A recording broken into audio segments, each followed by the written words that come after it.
Olá, pessoal, eu sou Mariane Martins, trabalhadora do Grupo de Estudos Espíritas Saint-Germain, e vou estar dando início hoje com vocês ao podcast número 3 da série Animais, Seres Espirituais.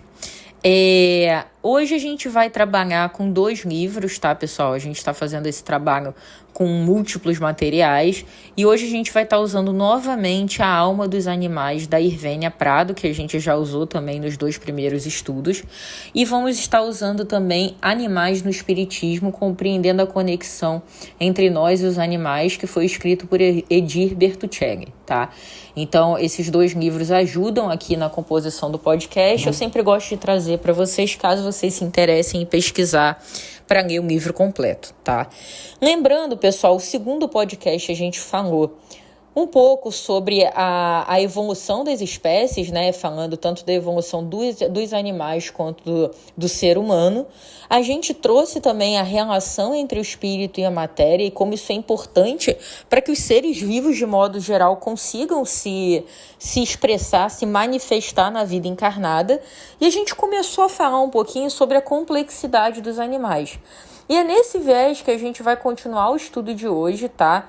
Trazendo primeiramente a complexidade dos animais em termos de estrutura, tá, da mente. A gente falou lá no podcast 2 que, até segundo a própria visão espírita, sim, os animais têm algum nível de inteligência, embora essa inteligência não seja tão desenvolvida como a do ser humano. E agora a gente vai entender mais como, por quê, em que nível está essa formação da estrutura mental dos animais e fazendo sempre um paralelo com nós, seres humanos, para a gente entender como é que esses temas se relacionam, tá? E a gente começa esse estudo de hoje falando da estrutura do sistema nervoso. Tá, mas Mariane, por que é tão importante a gente entender a estrutura do sistema nervoso, trazer um tema tão complexo para esse assunto dos animais? Então, gente, a primeira resposta sobre para que entender isso é porque o sistema nervoso é muito importante para a gente entender a interação da mente dos animais com o ambiente, com a manifestação, com as pessoas, com o mundo em que a gente vive. Por quê? Porque através do intermédio do sistema nervoso que as funções mentais conseguem processar as suas ações, desde as mais simples ou primitivas, como questões de autopreservação ou de perpetuação da espécie, até as funções mentais mais elaboradas, que envolvem expressões da cognição mais profundas, como planejamento futuro, análise crítica de situações, exercício do livre-arbítrio. Então é muito importante a gente entender essa estrutura do sistema nervoso para entender como é que isso é processado pela nossa mente e a mente dos animais. E aí, gente, o sistema nervoso do ser humano e dos animais, particularmente dos mamíferos, ele é estruturado segundo o mesmo modelo. Isso me pegou de surpresa, tá? Eu não sabia, mas eu achei particularmente muito interessante, porque o livro diz, os materiais dizem que a estrutura do sistema nervoso ela é similar entre os homens e os mamíferos, embora existam naturalmente diferenças anatômicas, funcionais, fisiológicas, de acordo com a necessidade de cada espécie. Então, assim, tem similaridades, tem os mesmos pedaços, por assim dizer, mas o desenvolvimento e as potencialidades de cada um vão ser diferentes. E como é que são esses pedaços, essas partes? Basicamente, tá, pessoal, são 4 partes. Existe a medula espinhal. A medula espinhal, ela é caracterizada por realização de atos de reflexo, ela é responsável pela realização de atos de reflexo. Encostei em algo quente, vou tirar a mão, é um reflexo. Ou tacar um objeto na minha direção, eu vou me proteger. Esse tipo de ato. A medula espinhal também é responsável pela condução de estímulos sensoriais e de estímulos motores. Então, para a nossa perna, para o nosso braço, para a nossa mão se mexer, esse impulso nervoso ele é conduzido através da medula espinhal.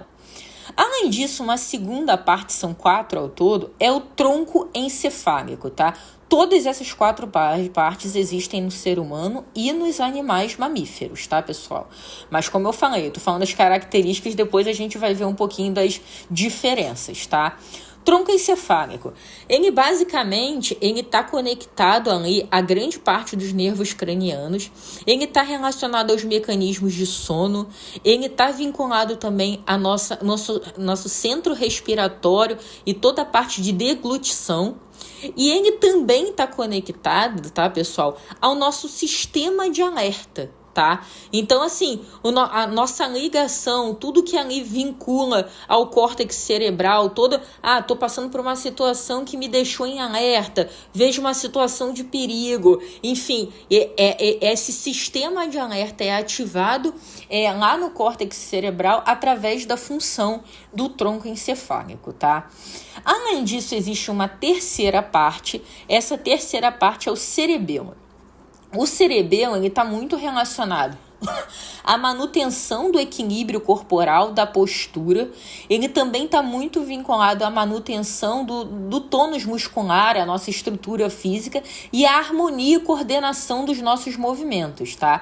Então, assim, é importante a gente entender que o cerebelo ele não inicia os movimentos, mas para que a gente consiga executar aquele movimento de modo adequado, ele é fundamental porque ele está influenciando ali totalmente na parte de harmonia e coordenação.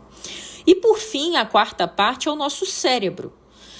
O nosso cérebro ele tem vários compartimentos dentro, tá? Então, assim, é interessante quando quem for ler um livro, isso tá na Alma dos Animais, da Irvênia Prado, que aí tem todas as subpartes que compõem, por exemplo, o cérebro, tá? Aqui eu não entrei nesse nível de detalhe, porque eu achei que seria muita informação aqui para relativamente pouco tempo, mas recomendo porque é bem interessante, tá? Então, eu trouxe aqui o cérebro como um todo, mas dentro do cérebro existem regiões específicas para cada uma dessas coisas que eu vou falar.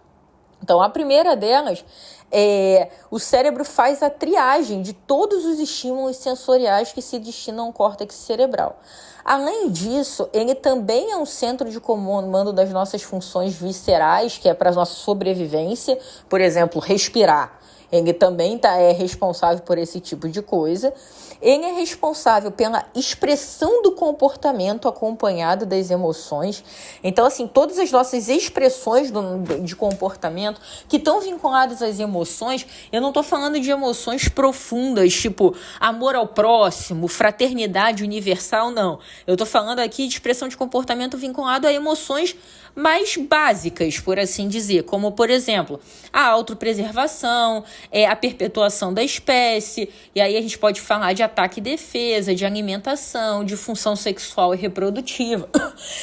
Emoções como reações à lei de medo, ansiedade, raiva, apego, bem-estar, prazer, fome, sede, desconforto, essas emoções que estão relacionadas mais a aquele momento. Não estou falando de emoções complexas, tá?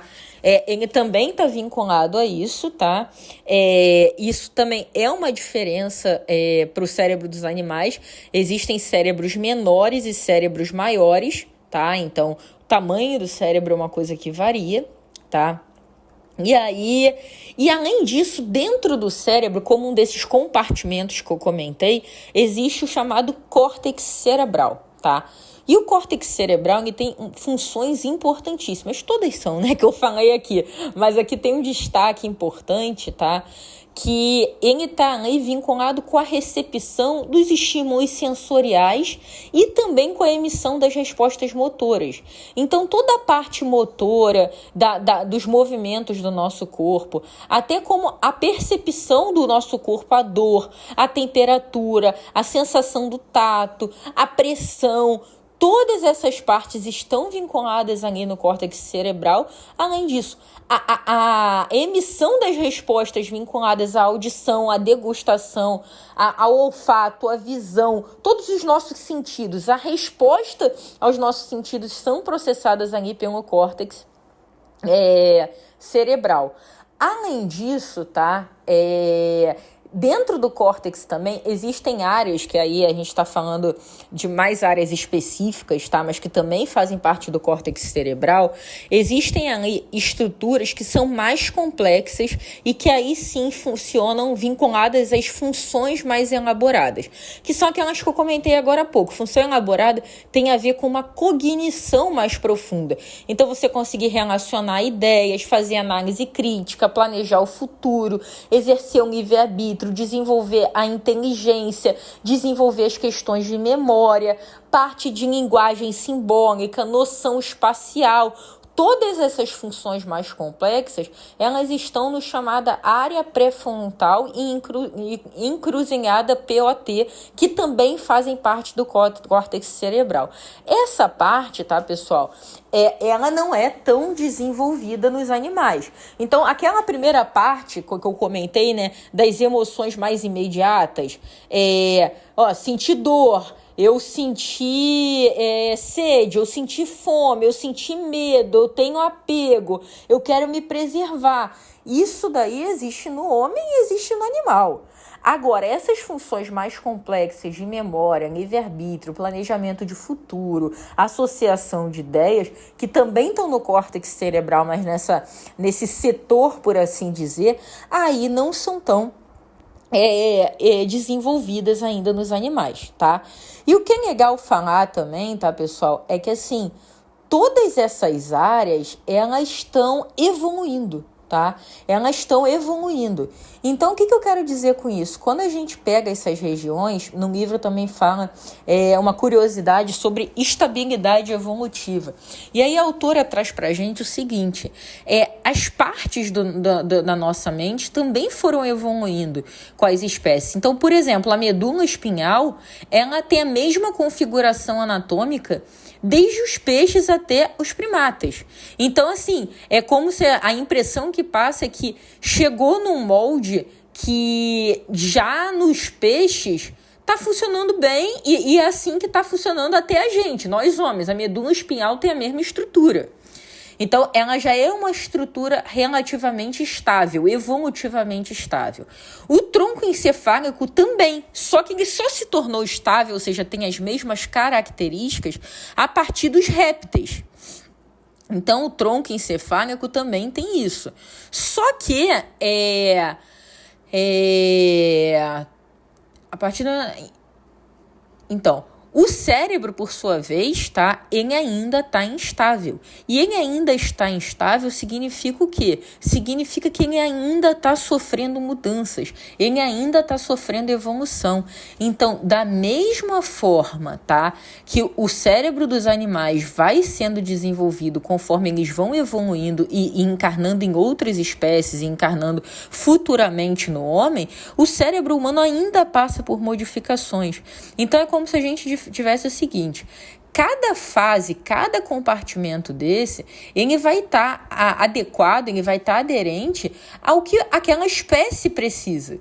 E assim, esse modelo, ele também sofre evoluções. Então, o nosso cérebro, e agora eu estou falando nosso enquanto seres humanos, ele ainda pode sofrer também mudanças que ativem novas potencialidades para a gente. Claro, tá, pessoal, mais uma vez, a quantidade de potencialidades que os animais precisam desenvolver para chegar numa cognição similar ao homem são muitas. Mas o que eu estou trazendo aqui é que a própria evolução do nosso cérebro pode trazer potencialidades novas, inclusive para nós, seres humanos, tá? E uma outra questão, tá?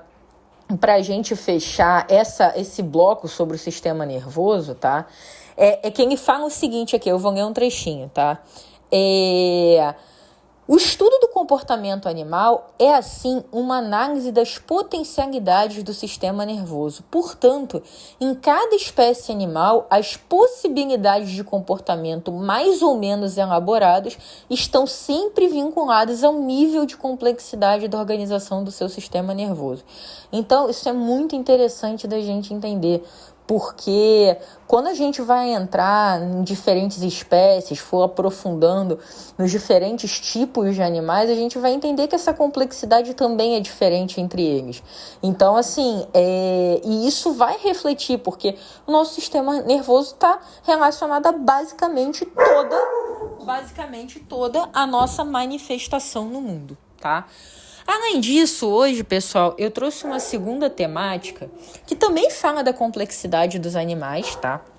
Mas que fala aqui, e aí vou abrir um parêntese aqui, vinculados, por exemplo, aos animais de estimação, não que não exista no nível de animais selvagens, tá? Mas isso é mais difícil da gente conseguir estabelecer esse tipo de relação entre homem e animal selvagem pela própria característica do animal selvagem. E quando a gente fala de animal de estimação, a gente fala de um contato mais direto. Então a gente está trazendo a complexidade da evolução, a complexidade dos animais. Então primeiro a gente falou da parte técnica, científica do corpo humano e do corpo animal. Agora o que a gente está trazendo aqui é uma complexidade a nível emocional. E emocional no afeto que une os animais de estimação com os seres humanos que cuidam deles, né? E aí também vou ler um trecho aqui, tá? A ligação entre um animal de estimação e seu cuidador é frequentemente forte e profunda. Animais ressoam conosco de uma forma profunda o que poucos humanos conseguem. Isso é devido ao fato de que os animais não têm um ego. Eles não têm coisas no caminho do seu amor e da sua ligação com o divino. Eles amam incondicionalmente. E aí, falar primeiro sobre esse trecho, tá? Primeira coisa que a gente precisa entender, tá? O vínculo com os animais não é melhor do que o vínculo com os humanos. Ele é diferente. E cada uma dessas formas de vínculo proporciona experiências, sentimentos, sensações que são diferentes. Sim, nós seres humanos, e eu falo isso sendo uma amante de animais, tá? Nós precisamos de pessoas, independente da relação que a gente estabelece com elas. É na relação humana que a gente cresce, que a gente evolui, que a gente aprende a lidar com a vontade do outro, com a personalidade do outro, com as escolhas do outro, e que vão muitas vezes gerar conflito com a nossa forma de ser, pensar e agir. Então, quando eu trago isso daqui, eu queria deixar muito claro que esse vínculo, apesar de profundo, rico e extremamente benéfico com os animais, ele não substitui o vínculo humano, tá, pessoal? Então isso é importante de destacar. Mas voltando aqui ao que o autor, e aí eu tô falando daquele outro primeiro livro que eu comentei, que a gente já tá abordando hoje, repetindo o nome, Animais no Espiritismo, compreendendo a conexão entre nós e os animais. Quando a gente fala sobre isso, a gente está falando que o animal, ele ama profundamente. É como se o animal de estimação, né, ele já soubesse amar naturalmente, porque ele não tem a mesma complexidade e, com isso, ele não tem as mesmas questões humanas que muitas vezes a gente é contaminado. A gente, já na jornada encarnatória como humano, a gente lida com orgulho, com vaidade, com ego, com disputas de poder. O animal, ele não tem isso, ele não está preocupado em quem supostamente é melhor ou pior, quem supostamente tem mais poder ou menos poder. Ele não está preocupado com orgulho, ele não está pensando em manter os interesses dele em primeiro, ele não tem os mesmos vícios comportamentais que o ser humano tem. Ele está em outro momento da jornada.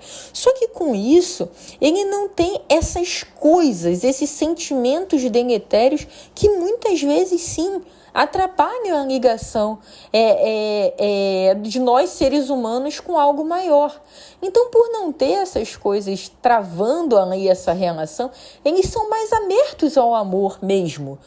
E aí, o que acontece? Nessa troca, nessa ligação, a gente tem um benefício muito grande, ao mesmo tempo que a gente também tem a possibilidade de ajudar na evolução desses animais, porque a gente cuida, a gente alimenta, a gente trata das doenças, a gente dá afeto, a gente dá um lar, a gente ensina, e em troca eles amam, eles muitas vezes acalmam, eles trazem uma serenidade, eles conseguem transmutar, eles conseguem modificar a energia de um ambiente. Eu sempre falo, e o livro reforça, né, que os animais têm esse poder, e eu já falei com vocês, né, eu tenho 2 cachorras. Cara, eu sempre comento com as pessoas que, assim, elas têm para mim um efeito assim, terapêutico, assim. Não substitui a terapia, tá, gente? Não é isso. Mas eu digo assim, é um gatinho de mudança do meu humor quase que imediato. Às vezes eu chego em casa triste, eu chego em casa irritada, eu chego em casa com alguma alteração de humor e só de eu encontrar com as minhas cachorras, só de eu encostar nelas, só de eu fazer carinho, a energia já muda.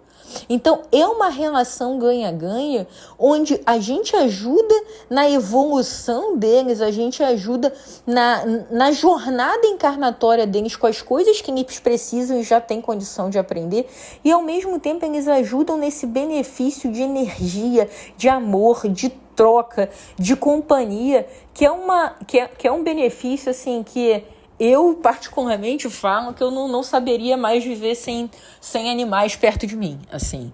Então, é uma ligação que é muito profunda e muito benéfica. Inclusive, o próprio Espiritismo diz que se os animais, como os animais, né, na verdade, estão em evolução, assim, a gente pode sim ajudar nessa trajetória quando a gente lida de forma ética e responsável na relação que a gente estabelece com eles, tá? E aí, gente, acho que essa complexidade a gente ainda tem coisas para explorar, tá? Tanto no viés científico quanto no viés relacional, psíquico e de relacionamento mesmo animal-homem. Mas, para não me estender, isso aqui vai ser abordado em aulas para frente, tá? Mas para fechar o nosso estudo de hoje, eu trago também uma pergunta, tá? Que está nesse livro que eu comentei agora, que é a pergunta que muitas vezes a gente se questiona, eu já me questionei várias vezes, tá? Que é o que acontece quando os animais chegam no plano espiritual. Também vai ter um estudo particularmente sobre esse tema, tá? Porque é uma coisa que desperta muitas dúvidas em nós, né? Eu tenho muitas questões para entender sobre isso. Então, a gente vai ter um estudo específico, mas eu trago uma primeira informação que é o seguinte, lá no Livro dos Espíritos é trazida a informação que quando os animais chegam no plano espiritual, eles não têm, né? Eles não possuem um livre-arbítrio. Assim como não possuem encarnados, eles não possuem quando desencarnam. Então, eles não possuem livre-arbítrio, eles não têm a consciência de si mesmo, eles não escolhem o bem ou o mal e, como consequência, eles não estão submetidos à lei de causa e efeito, porque eles não fazem o bem ou o mal premeditadamente, propositalmente. Então, na verdade, quando os animais chegam no plano espiritual, eles são recebidos pelos espíritos de luz que vão direcioná-los a determinados tipos de trabalho e de aprendizado de acordo com o seu grau evolutivo e com a próxima experiência reencarnatória que eles vão precisar passar. Agora, o tempo que isso vai durar, muitas vezes isso é muito breve quando a gente fala de um animalzinho.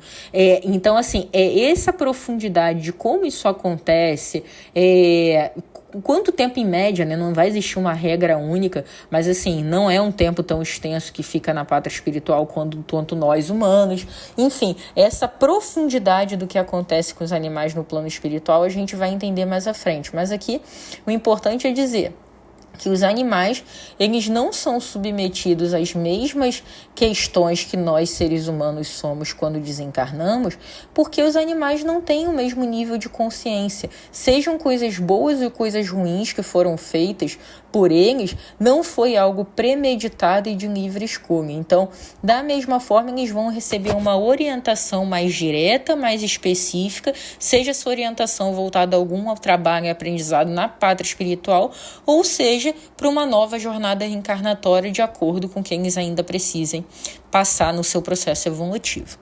Bom, pessoal, por hoje é isso. Agradeço a todos vocês, um grande beijo e até o próximo mês. Tchau, tchau.